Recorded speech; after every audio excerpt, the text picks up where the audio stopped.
All right, True Crime Grapevine fans, it's me, Patty Lee. It is. I am taping this. I have such a hard time. Sorry. I used to always say too, I'm the dyslexic detective. I am slightly dyslexic, and June and July are the same to me. I know they're not, but they're both J's. June 19th is today. Where I am taping this. There were 2 horrible cases of family annihilators, is what I'm saying. And 2 of them happened exactly on June 15th, last Thursday. So I don't know what was happening like in the whole atmosphere or whatever, but June 15th was not a great day. The last case I talked about was in Ohio. This is in Tennessee. Gary Don Barnett. Oh, Gary. So, little map behind me here.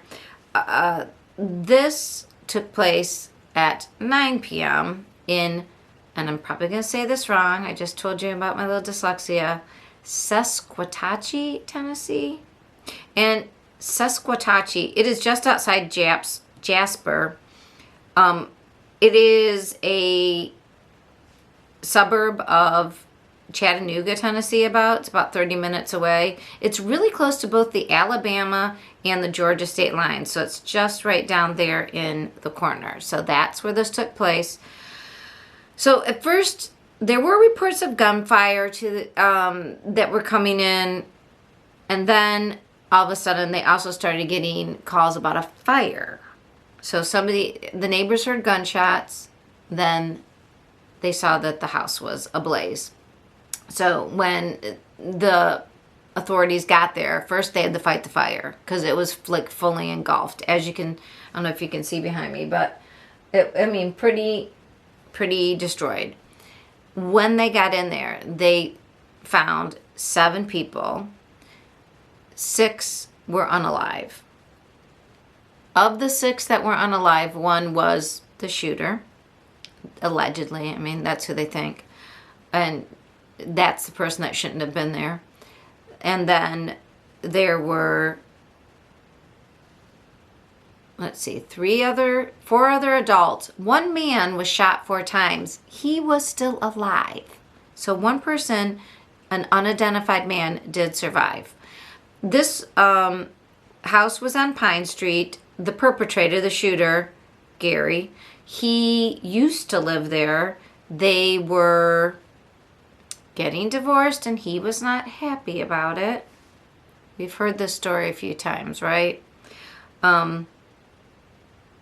So, yeah.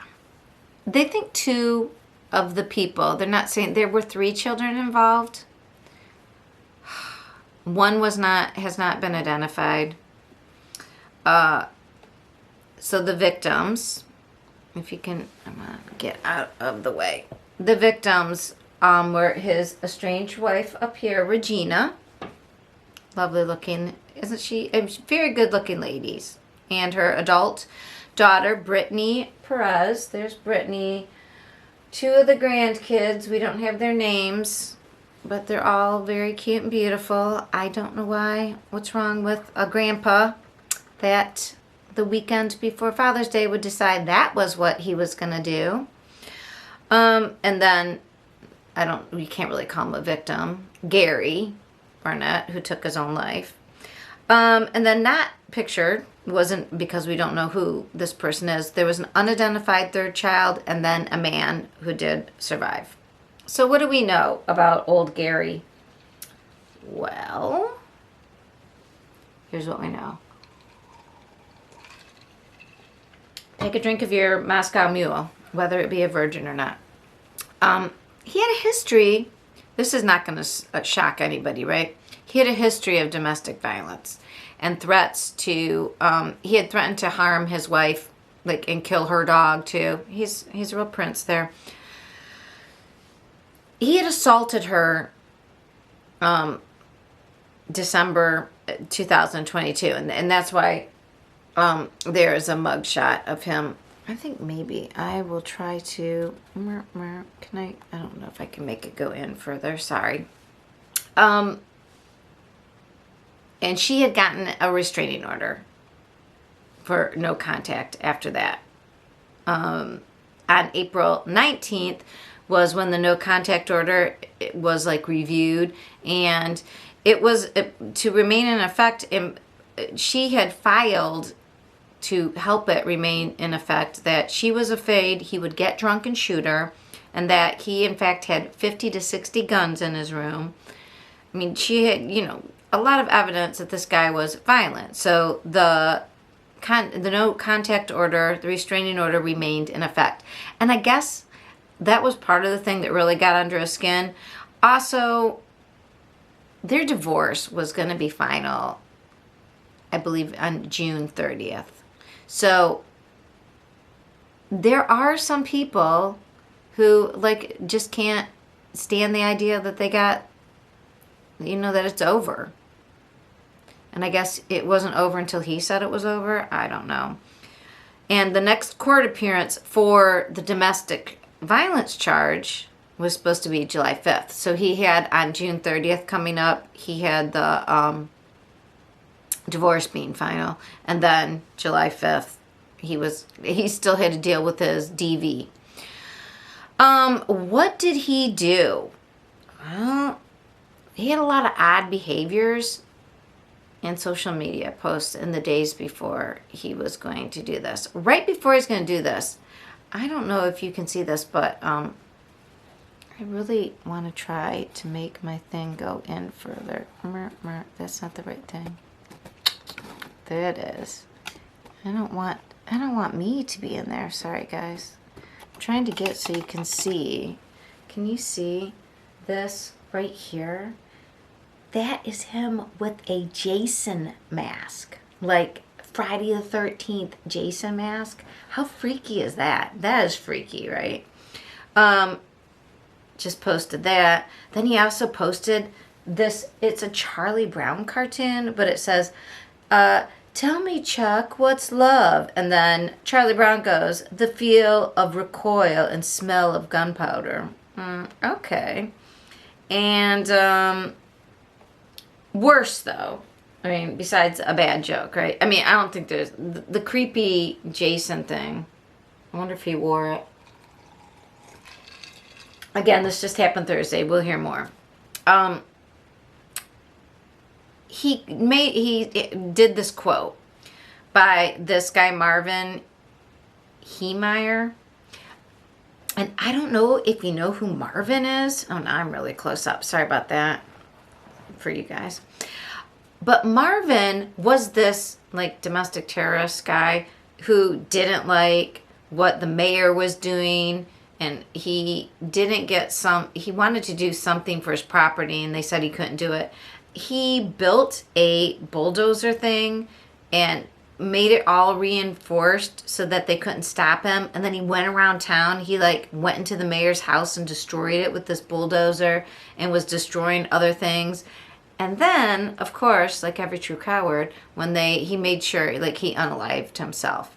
So this guy's quote was, I was always willing to be reasonable until I had to be unreasonable. Sometimes reasonable men must do unreasonable things. Really? Marvin? Okay, so, sounds like a cop-out to me, Marvin. Well, you can't argue because you're no longer with us. But, I mean, it sounds like you're spoiled and you couldn't hear no. But that's just me. That's just me. So, he posted that quote, so he's going to do something unreasonable, I guess, right? And then I just wondered if he's related. Do you remember the guy who put his feet up on the desk on January 6th insurrection, and he went into the Nancy Pelosi's office and he put his feet right up on the desk? That guy's name was also Barnett, and now he was from a nearby state. He's over 100 miles away, but I don't know, are they related? because TBI is looking into this. So now here's a guy, he had domestic, DV with his wife. They were getting divorced. He goes into the house and just takes care of everybody. Now, why would TBI be involved? The shooter's gone. It looks like a domestic, right? Do you think it's weird? I just wonder if because he quoted this other guy who was, who did an act of domestic terrorism in his town. And do you see he's got like I know it's Tennessee, right? But he's got the stars and bars, the Confederate flag over an old 1920s car. I don't know. And if he was related to this other guy, was he radicalized? Like, is TBI looking at him because he's done more than, I don't know. Isn't that weird? I just don't know why TBI would be the Tennessee Bureau of Investigations. And they usually come in when there's more of a complicated case. I don't know, maybe because 6 people, but one, like so many people were unalived, they came. Maybe the unidentified man was somebody of importance. Maybe, I don't know. So that's just what is interesting. I don't know, it's not very interesting. All right, so that's what I know about Gary Barnett and the Tennessee case. That just happened again Thursday, same day as the guy from Ohio. I will let you know what happens next. Okay, bye.